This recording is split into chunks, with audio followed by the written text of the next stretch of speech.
நான் வந்து தளபதி ரசிகராக 28 வருஷமாக இருக்கேன். மாநாட்டுக்கு விக்கிரவாண்டியும் போயிருந்தேன்.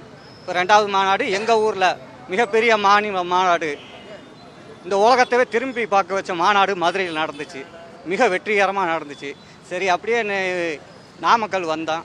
இன்றைக்கி தளபதியோட இது எப்படி இருக்குது, நாமக்கல் கோட்டை எப்படி இருக்குன்னு பார்த்தேன். நம்ம மதுரையை மாதிரி இங்கேயும் தெரிக்க விட்ருக்காங்க நம்ம நாமக்கல் மக்கள். ரொம்ப சந்தோஷமாக இருக்குது.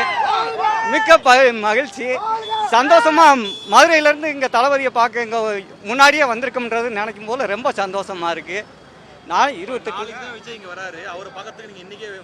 இன்னைக்கே நான் வந்து மதுரையிலேருந்து வந்திருக்கேன்.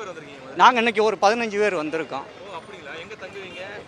நமக்கு என்னங்க, எங்க தங்கினாலும் எல்லாமே நம்ம தளபதியோட கோட்டை. எங்க தங்கினங்க, எங்க கொடுத்தாலுங்களே, எங்க தங்கணும்ன்றங்க, நம்ம எங்க கொடுத்தாலும் இந்த இப்ப பார்த்தா இதுவே ஒரு பெரிய சந்தோஷம். இதுவே எங்க தளபதியை பார்த்த மாதிரி இருக்கு. இதுக்கு மேலே எங்களுக்கு வேணும். கோட்டுக்கும் கோழி பிரியாணிக்கு வர்ற கூட்டம் தளபதி கூட்டமே கிடையாது.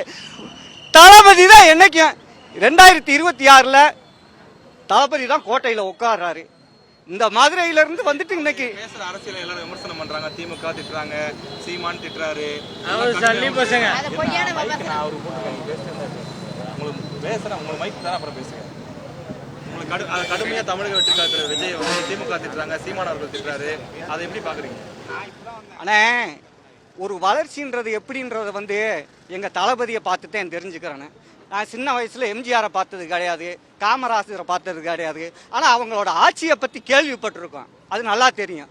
அந்த ஆட்சியெல்லாம் இந்த ஆட்சி இவங்க ஆட்சியை ஒழிச்சிட்டு எங்கள் தளபதி ஆட்சி வரட்டும், ஒரு புது காமராஜர் வரட்டும், ஒரு புது எம்ஜிஆர் வரட்டும் அப்படின்ற எண்ணத்தில் 2026 தான் மக்கள் பார்க்க போகிறாங்க. திரும்ப அவங்களோட ஆட்சியை வந்து திரும்ப பார்க்க போறாங்க 2026. விஜய் வந்து ஆட்சியை கண்டிப்பா பிடிப்பாரு நீங்க சொல்றீங்க. ஆனா வெளியில நிறைய பேர் விமர்சனம் பண்றாங்க. அவர் 10% வாங்குவாரு, 15% தான் வாங்குவாரு அப்படின்னு சொல்றாங்க. அதை பத்தி இதெல்லாம் முன்னாடினே. இப்போ எல்லாம் கேட்டா இன்னைக்கு 6 வயசு குழந்தையிலிருந்து 60 வயசு பாட்டி வரைக்கும், அம்மா வரைக்கும் எல்லாருமே கேட்டால் தளபதிக்கு தான் அப்படின்றாங்க. ஓட்டு உள்ள உரிமையா எல்லாம் பேர் கூட்ட சேர்த்தவெல்லாம் ஓட்டு போட மாட்டேன்றாங்களே. ஆனால் அப்படி கிடையாது.